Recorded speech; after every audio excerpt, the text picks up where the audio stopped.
Okay, everybody, happy all year. Why all year? Because normally when we say Happy New Year, we are setting our focus only to have a happy new year. If it's June come, July come, October come, it's not happy anymore. When you get closer to December, you are ready to throw the year out. Say, yeah, get out of here. Why? The year's still 365 days, nothing but that. It doesn't change because you want that to change. It changes because you change yourself. The year doesn't change. It can be a happy or it can be an unhappy new year. If you don't change what you did in the last 365 days, nothing's going to change. But it's nice to have some cycles that we can use as a pit stop.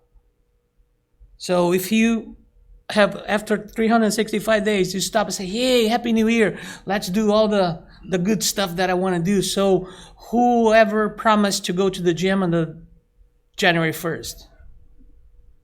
Bad news, because normally gyms just stay open to noon and you are sleeping up to noon. So that's a kind of promise or wish that you're never going to do it because it is hard. So you start with the wrong foot. It's not because it's January 1st that everything changes. Of course, December is a great month because the atmosphere, everything's, it's happy. People are willing to be more warmth. People are willing to look at the good side better than the rest of the year. But funny enough, you're going to start talking about the other 11 months and say, oh, this year was bad. Really? And now this month is good? And then the next year is going to be good because this month is good. So the math doesn't quite check because it's not about the year. It's not about dates. But why do we go about checking the year's dates and anniversaries or birthdays? Because we need something to control. So we count in time since the prehistoric people that recorded the phases of the moon for the first time about 30,000 years ago. The thing is, I need to have control over something. Otherwise, everything controls me. So if I can have a little bit of control of the months, of the seasons, and I know how to deal with that, it gives me more I belong to the place and I can deal with that. Without knowing, it's kind of hard to deal with. So they start counting the time, observing the heavens, and represent the progress of the civilization. So we decide that the year, it's the approximate time interval that the Earth takes to complete one lap around the sun. Nothing but that. We have 4 seasons. The seasons you have, some you're gonna harvest, some you're gonna plant, some you're gonna do absolutely nothing, just try to stay alive. The prehistorical times. But why do we count too much on a new year? Because the new year has a message behind it that it's kind of a renovation message. So when you talk about réveillon, the word in French, the verb réveiller means wake up or to revive. So if everything that you did during the year didn't work too good, what did you need to change? In which area do you need to wake up? And in which area you need to revamp, you need to do something different? New Year's Eve is the awakening of the new year. It's the awakening of the new year inside of us. Now I'm going to try to do something that didn't work before. I'm going to try to do something different and see if it works. Otherwise, it's going to be the definition of crazy. Trying to do the same thing and get a different result. It doesn't work. The first New Year celebration took place 4,000 years ago in Mesopotamia, and that was the celebration of the end of the winter and the beginning of spring. What happens? If spring is coming, winter is gone, now I'm going to have food, right? Now I'm going to have abundance. And I can pray for abundance as well. What is abundance in our lives? This is material. But if you think about metaphor, what is abundance in our lives? What is abundance for our spirit? Oh, I didn't translate that one. I'm sorry. New Year and Spiritism. Now you're having a Portuguese crash course as well. A true Spiritist is recognized by his moral transformation and by the efforts he makes to tame his bad inclinations. Allan Kardec, Gospel According to Spiritism, Chapter 7, Item 4. Moral transformation. Is it easy? If you say that it is, I'm going to change places with you. You come here, I'm going down, because for me it's not easy at all. It is possible, but it's not easy. So, St. Augustine already told us that every night when you go to sleep, we should review our day, see what we could have been better at, mistakes, or more mistakes. What did we miss in a day? Because normally what we do, we wait until we got really tired, so we crash. Hello, pillow, bye. Tomorrow I wake up. So there's no time for reflection. And nowadays, you know that people, all the doctors, and they're saying that it's really bad to watch TV until you got to bed and all this stuff. So save a little bit of time just to think about, what did you do? Could you do better? It's just a recap of the day. And it's not to be really aggressive with you. It's just to understand that there were opportunities that you didn't took advantage of. Maybe tomorrow I'll do it. Or maybe not. But as you realize, as you focus, this lecture is all about focus. As you focus on something, the rest disappears. You guys heard me saying that many times, and I'm not going to apologize to that, because that is the truth. If you decide to focus on something, the rest will disappear. If you lost your job and you focus in losing your job, all you're going to see around you is opportunities to lose something. But if you lost your job and you focus in opportunities that can come after that, your brain's going to try to find new opportunities. So you set your brain for success or not. You need to fight against 85,000 thoughts a day. And that's just for the men. Sorry, ladies. What are you trying to say? Nothing, especially the blonde ones. I didn't mean that. I didn't mean that. What does that really mean that we have more thoughts? What? No. Deeper thoughts. Yeah. Wow. You ladies have more gray mass in your brain, so you can we multitask and everything. So that creates more information inside your brain, Absolutely. aka thoughts. Now you can. You know, yeah. Okay, I'm out of jail. I'm out of jail. Thank God for neuroscience. Yay. So we have our Christmas dinner, right? Who had a dinner with family? Who here have family, a big family, not just mom, dad, and a big family? I had 6 people coming from Germany to my house. And it's really nice, up to a point that something goes wrong. And then it's down and here we go, without a sledge, without snow. It's not sometimes very interesting, but the thing is, this is That was a video, but I couldn't find it in English. It is in Spanish and translated to Portuguese, so it doesn't work here. But they did a experience.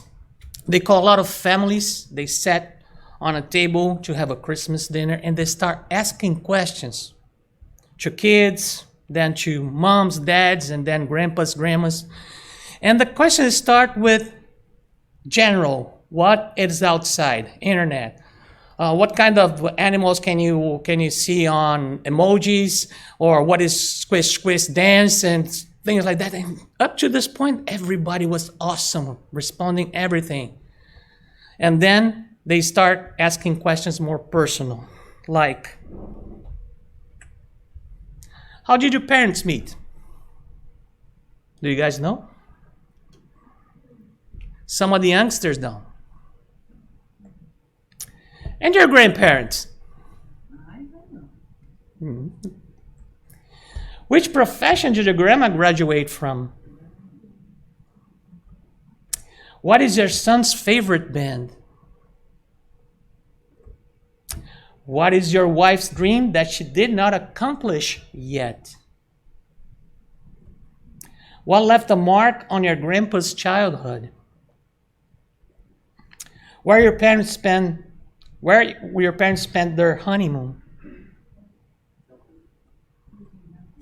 What is your mom studying recently? What was your father's childhood dream?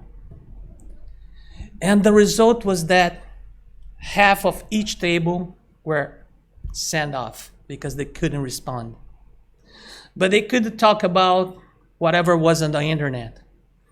And this is an eye-opener, because nowadays we are so in tune to what is external that we don't have time to understand what's happening in our own family. And if you think about Spiritism, our family is the first cell that we chose. Yes, we did choose. No, I didn't choose to be born. I said, sorry, you did. Yeah. Or you are really bad, like you have some problems that you have to get to that family. But probably every one of us chose to be in that family. Why? Because that our family represents a chance, an opportunity to learn what we miss. And we don't pay attention to our family. We don't know anything about the family. You know what happened after all these questions? They went back to the table, and there was a box, and everybody threw the cell phone in the box. Would that gonna last forever? No. Maybe tomorrow everybody's on the phones again. But this is an eye-opener, because if you want to know something about yourself, know something about the one that put you on earth, that gave you life, and the ones that gave life to your parents too. And then you're going to figure out a little bit more about yourself. That will create a sense of who you are and give you more focus to decide what you want to do. John the Evangelist used to say, in attempt to attend all the eccentricities, all my translator. Eccentricities, yeah, of the world's voice, the mind moves away from the essential goal and loses the focus that constitutes its fundamental objective. What is the fundamental objective of the mind? I can hear you. Focus. And this is not a scientist. This is not Tony Robbins. This is not anybody that is incarnated. This is from the Spirit. The Spirit's real. So focus, my friends, is the name of the game. What are we focusing in? We have a very mental, a noisy brain. So this noise is our life mate. It stays with us for the whole time. 85,000 thoughts a day. It's a lot of noise. That is a saying that say your brain speaks too loud that I cannot hear you. I cannot hear because you are so agitated. You don't stop. You don't think. Element that hinders accurate focus and thinking the most. Judge and executioner at the same time. It's like internal pop-ups, accumulated ideas, beliefs, habits, and attitudes. So, if we are to slow down or change, what shall we do? What can you do to stop the flow of 85,000 thoughts a day? How do you stop? Don't. Here is not an opportunity. Pass out is not an opportunity. Meditate. I'm working on that. I honestly don't know because I have to be jumping from topic to topic to topic to topic. Uh-huh. And we talked about that. And I honestly don't know because actually it affects me to have to just jump from topic Great. to topic to topic. Let me give you a hint. Think simple. Don't overdo your thoughts. What can you do to slow down? You force yourself to schedule time out. Okay. When you force yourself to schedule time out, does your mind respond the way you want? Or it tries to do something else? It tries, but you've got to overpower it. Okay, You have so to have that will. fake it until you make it. Pardon me? Fake it till you make it. Yes. Okay. Yes. What shall you do to stop this agitated mind of us? I don't know, like maybe a couple steps, like slow down, sit down, breathe, close your eyes, or open, I don't know, but focus on what you want Perfect. first. Sir? I put a lot of things aside and concentrate only on a few important things. Is that easy? No.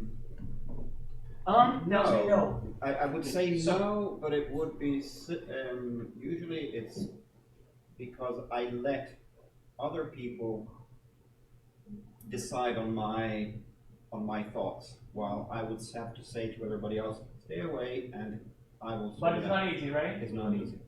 Sir? This man. Yeah? Yep. Like you said, breathe, take a moment. I zoom out, overview what's important, what's not, and see what's nonsense, and then just focus on things that matter. And then half that it's just slowing down and just taking a moment. Breathe, take a moment and think about something else. It's called nowadays what? Meditation. Meditation. Is meditation easy? No. Okay, so what we have in our hands that is easy? In our hands. Listen to music? I don't know. He come out. I'm trying to listen to music and go for walks. You have the knowledge. When you do this, what you doing? Right. You're praying. Yeah. Is it praying hard? No. As hard as meditation? As hard as put your mind to the side or your thoughts to the side? Prayer is the tool that we have and we take it for granted. Because when you pray, you stop the flow. You have to stop the flow, otherwise you don't pray. You change your physiology, otherwise you don't pray. And it's so easy to pray. But please don't go, our Father in heaven, amen. No, just say it from the heart. That will change, that will stop, that will give you a moment to recharge and do it again. Because of course, we're going to get to the flow again. That's our beautiful brain. It does recharge. Mm-hmm. On Gospel According to Spiritism, chapter 17, also was asking for the formula, for the recipe of being perfect. And we know that perfection doesn't belong to this world, but that's something that we can chase. So there's some things that we can do. Have faith in the future. We do, right? Great, check. Possess sentiments of charity and love. Do good for the sake of good. It's kind of a little harder. I think But it's yes. easier than the first one sometimes. Yeah, most of the time we try. Find satisfaction in the benefits you are able to spread. Not hard still, but sometimes we don't think this way. But this is setting your focus, remember. Always be good, humane, and benevolent to everyone. What is the hard word here, guys? Everyone. Always. Oh, everyone. And everyone is hard too. I agree with you all. Everyone is hard too. Because there's some people that don't want to be nice too. I know I need to be nice too, but I don't want to be nice too. So everyone is always is too much time, and everyone is too much people. And when you have too much, your brain got overwhelmed and then shut down. Don't hold a grudge. Don't hate or desire revenge. We're getting there, right? Hopefully. Because remember, if you are thinking bad about somebody, who's being poisoned? Who's drinking poison? We. The ones that have the thoughts, because the thoughts will generate cortisol. Cortisol can be released from your body if you run, if you do exercises. They don't do that all the time and release cortisol all the time. So it will accumulate up to a point that creates a overdose. It will choose the weakest organ that you have in your body, and voila, you have a sickness. Great. We are capable to do that. So this is a recipe to stay healthy. Be forgiven of the weakness of others. Hard to. Sometimes it's really hard. Study your own imperfections and work ceaselessly to combat them. All this is too much time, too much things doing at the same time. But yeah, okay. Are you happy with that, Al? Can you do all of these? I can try. You're gonna be my next hero. I can't. Never try to emphasize the importance of your own spirit or talents at the expense of others. Good. It's just a daily reminder. It's not something that we do on purpose, just a daily reminder. Use but don't abuse the possessions you have been given, including your body. Because normally that's what we abuse most of the time. Use your authority to raise people's morale. Never crush with your own pride. And always be one who respects the rights of your fellow men. Although women are more prone to multitask, science says that when you have something important to do, you have to do it one at a time. Because our brain it processes one thing at a time. It's a sequential process. So, which one are you going to choose? Which one? Just choose one. The thing is, this word therefore must be understood in the sense of relative perfection, which humanity is susceptible to. What does perfection consist of? Jesus said, loving our enemies, doing good to those who hate us, pray for those who persecute us. But this is Jesus. And that's the thing that we don't understand. Of course, He is the model. But we're not going to go from step 1 to step 895 in one incarnation. So, step by step. Be simple. Work one thing at a time. Which one are you going to work from those on the chapter 17? Which one you can do it from today on? Which one you're going to work with? It's not in you, but you can add to your list of good things to do. It's setting your focus. That's what needs to be done in order to have a happy all year, not just New Year. Live like a postage stamp. Stick to one goal until you reach it. Okay.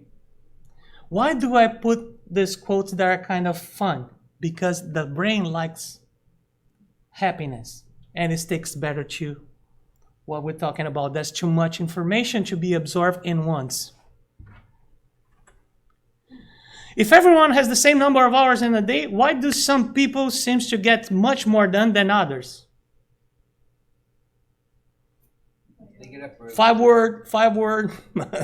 letter word. Focus. That's because they plan ahead. People don't plan to fail. They fail because they don't plan. If you focus, if you're planning, you're focusing. When you want the best chance of succeeding in anything, you set your mind to the way to go is always the same. Keep it simple.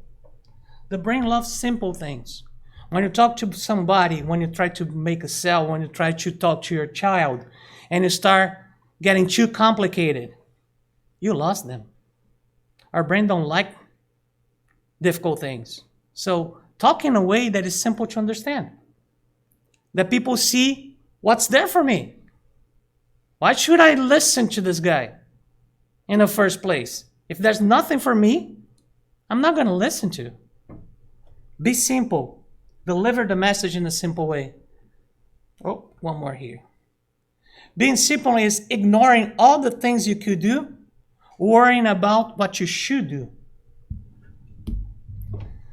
We will always classify our things like important, really important, medium, and I can do it later. But that's some things that you need to do right now. And that overrides every important scale that you have from things. Those are the things that you can do,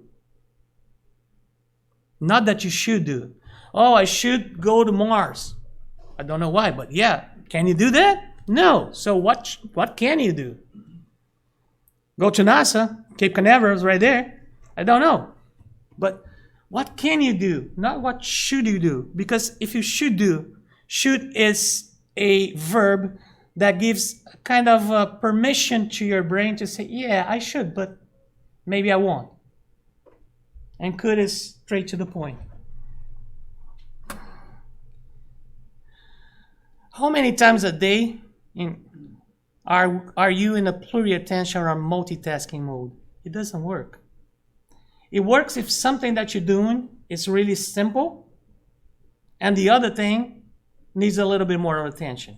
In that sense, you can do it, and women does that all the time, much more than men. But if you need to do something real important, and I believe that everything that we do for ourselves and for our spirit is really important, stop doing the rest. Focusing. You're going to do faster, and you're going to do more efficiently, and you're going to be happier. Especially because focus allows us to silence, to slow down our thoughts. And silence allows us to hear the God in us. Stillness is not always silence. Whoever tried to meditate like this is me, okay? I'm not going to think on anything. I'm not going to think on anything. I'm not going to think on anything. A lot of things coming. I'm not going to think on anything. I'm not going to think on anything. I'm thinking about something, not thinking on anything. This is just a thought. My brain is noisy. Stop. If something comes, let it come and let it go. Let it come and let it go. That's the only way. And that's why nowadays we have meditation that is conducted by somebody. Because then you don't fight against thoughts. You just follow through what's being said. It is hard, but Sometimes we think that we are in peace, we are in silence, but our brain keeps going, keeps going, keeps going, keeps producing noise inside of us so we can't decide between one thing or the other. Silence the mind to focus good and uplifting thoughts.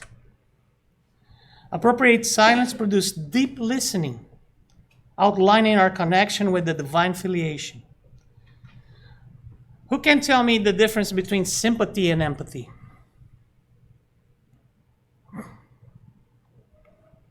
Please? Sympathy is where you have feelings for somebody. Mm-hmm. Empathy is where you're actually trying to feel what they are actually feeling. Perfect. If Use- you are sad, I am sad. Using the hearing part, sympathy is here to answer. Empathy is here to understand. Normally we are so sympathetic. Wow, oh, you're so sympathetic, my friend. You're glowing. But what is the empathetic part? And that what gives us more deep listening.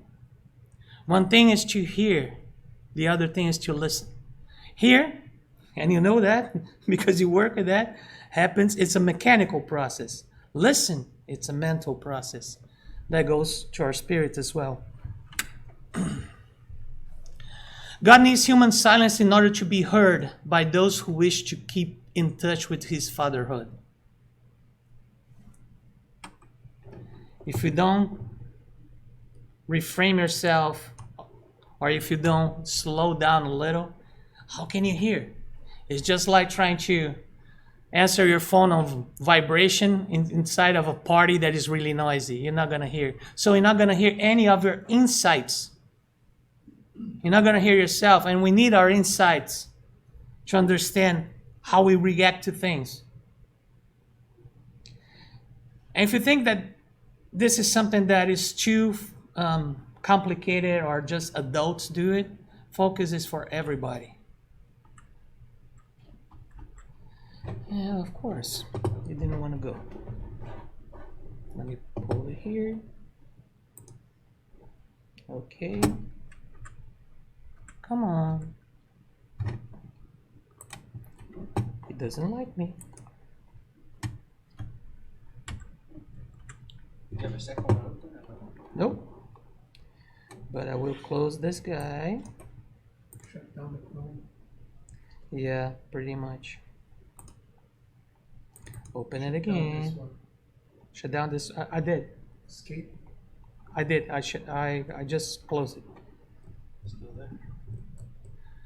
No. Right here. Right here. There you go. And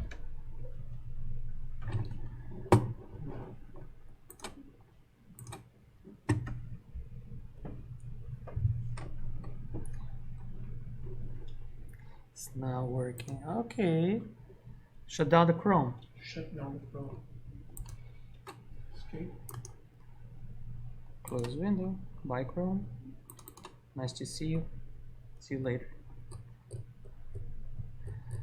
Oh, because the video was on Chrome, right? The other one? It's draining the memory. It's all about you, Mo. Come on. No? Not giving me that option of playing. Why?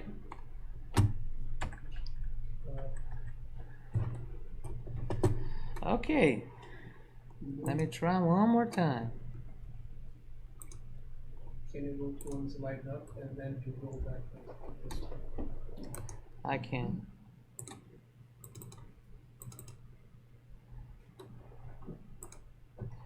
Let's see if it works. Yeah, it does. Okay.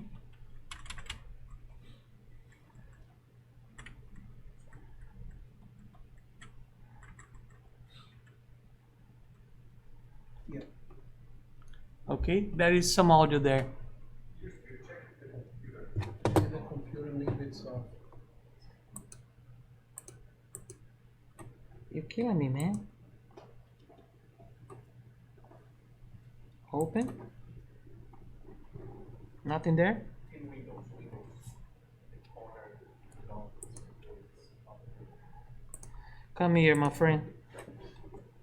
To your right, on the bottom. Yeah, I open windows, just don't know where you see it. So yeah, Happy New Year. It was working. The computer can focus. Well, for the ones that were here last year, the last talk, I showed a video of a baby. Baby, it was escalating small.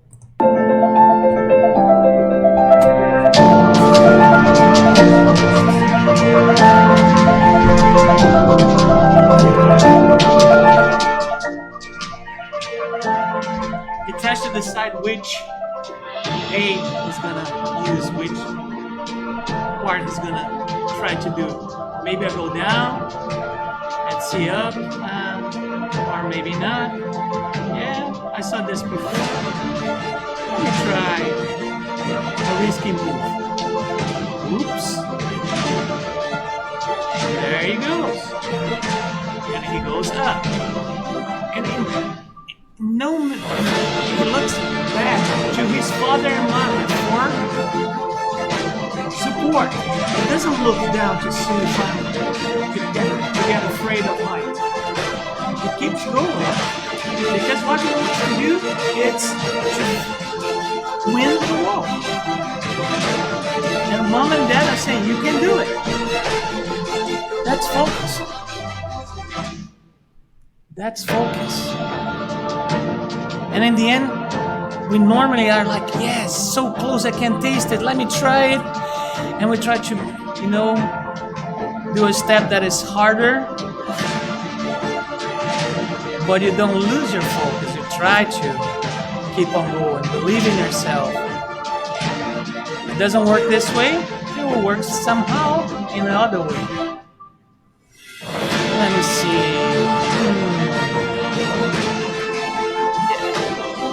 I'm dead.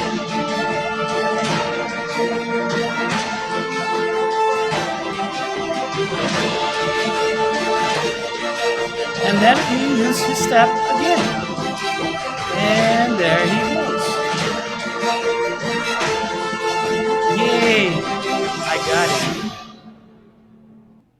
It doesn't matter how many obstacles you have. What matters is if you focus in what you want, you're not going to give up. But if you have a lot of questions about what shall you do, you probably will. It's probably going to beat you. But even a baby can have focus. Of course, for moms and dads here, the heart stops on seeing a baby climbing a wall. But Without a safety. yeah, without a safety, we always kind of assume that there was like a rubber or something cushy on the bottom, but still, it's a fall. He was not afraid of the fall. Somebody told him that he could do it. He believed it. He went for it. Why don't we believe? We put so many noise in our brain. We put so many obstacles that are hard to win. So start with small steps. Oh my God, I didn't do this one. I'm sorry. I'm going to translate it to you, okay? Attitude. Do to the others what you want others to do to you.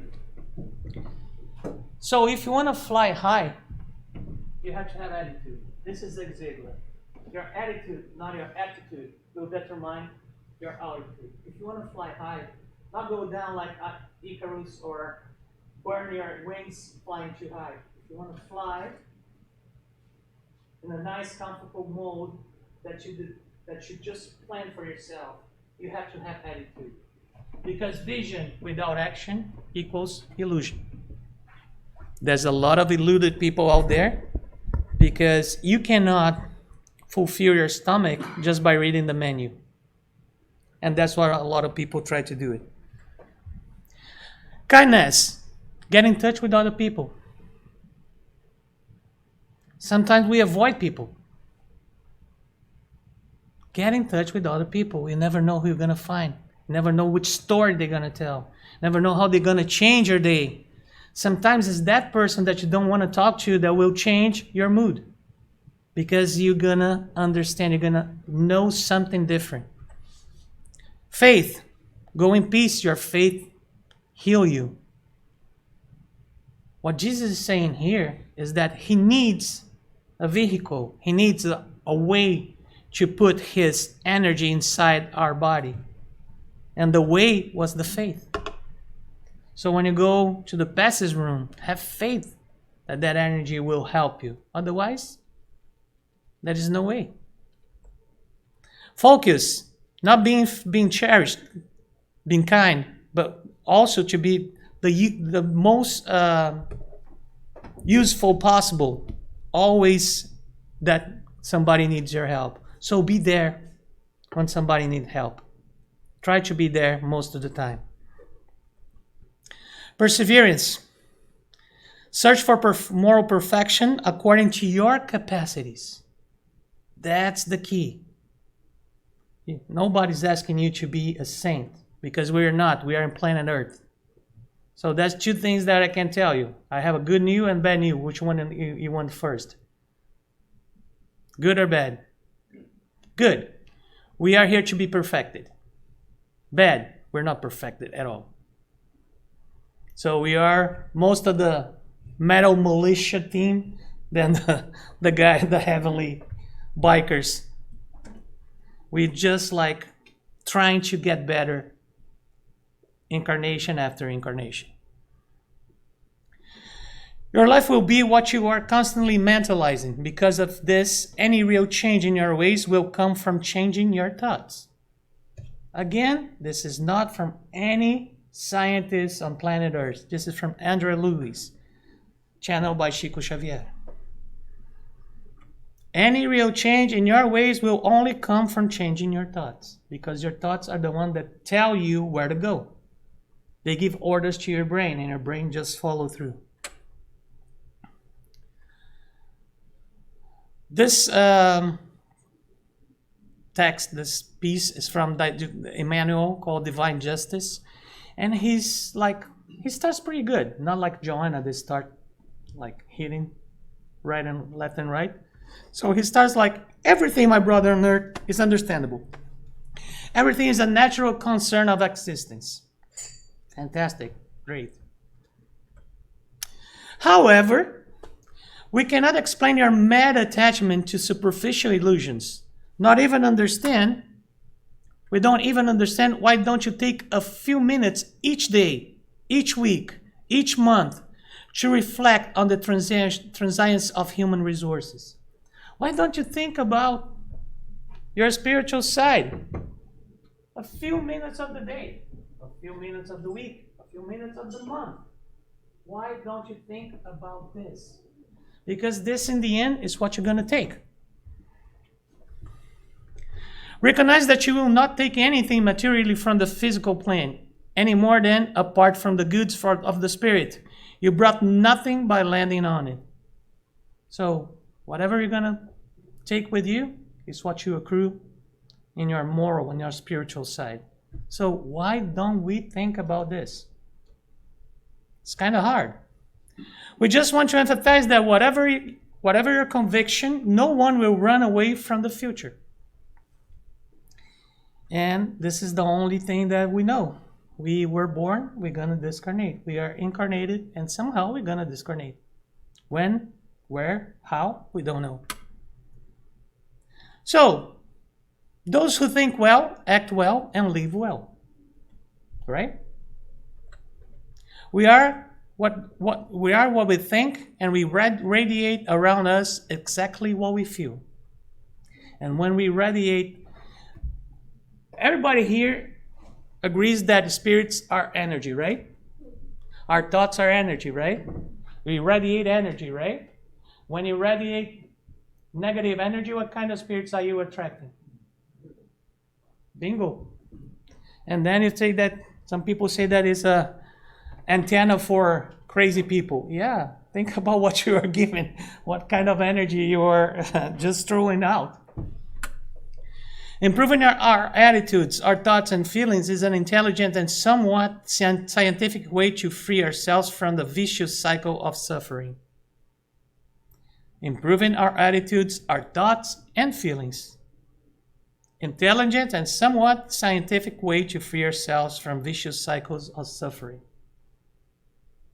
Interesting. Come back.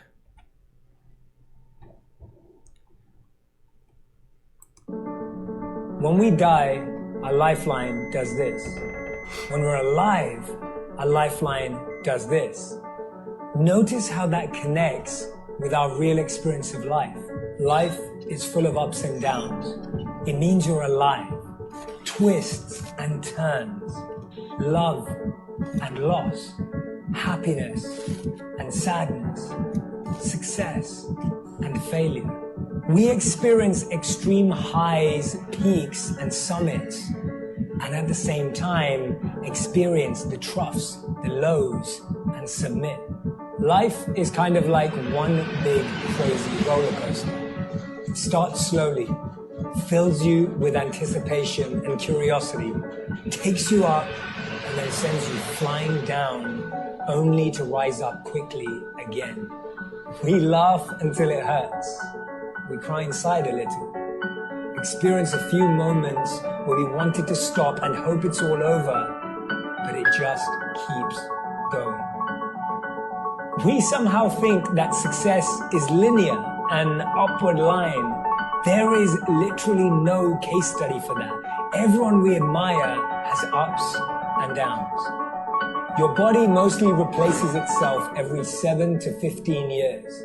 The organs that work the hardest have the fastest changeover. You get a whole new skin every 2 to 4 weeks.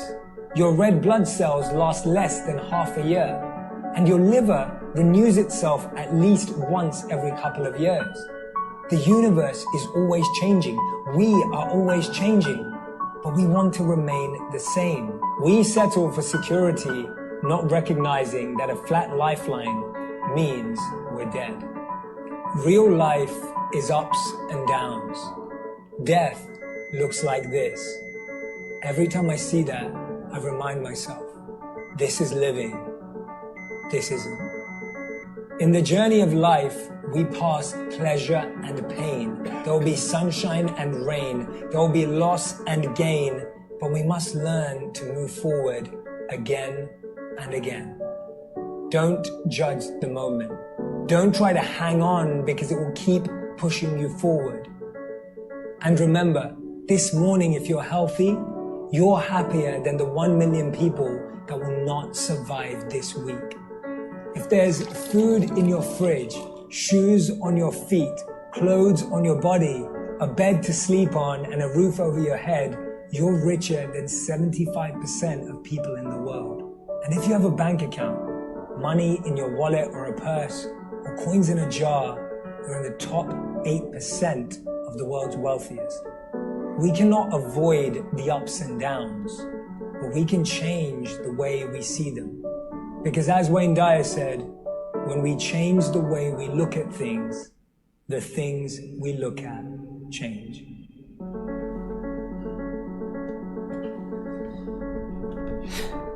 That's a recipe. So, if we can renew our body entirely, and we have a sickness on our liver, on our lungs, on blood cells, why we still sick? Because the origin, the source of sickness didn't change, which is our thoughts, the way that we see life, the way that we produce our life the way it is. This is a wake-up call. It's not easy to change our lives. It's not easy to make everything happy. And if I see somebody 360 days a year smiling and happy, I'm probably going to refer to a psychologist, because planet Earth is not always happy. Our life is not always happy. But that doesn't mean that we cannot focus on the good things instead of mourning the bad things. Because every time we do that, we attract more of those energies and chemicals inside our body that we don't want. We don't even think about it, but we do it to ourselves. So the recipe is, if you have coins in a jar, you are among the 8% of the richest people in the world. And what we see is that I don't have as much money as my neighbor. It's a shift of focus. It's a shift of perception. What are you looking at? How are you looking at? How can you do this something different? How can you really make your whole year a happy year? How can you make it happy all year? By changing your focus. Is that something easy? No, it's not. Is that something that you're capable of doing? Yes, it is. Take care of your life. Maybe it would be the only gospel people read.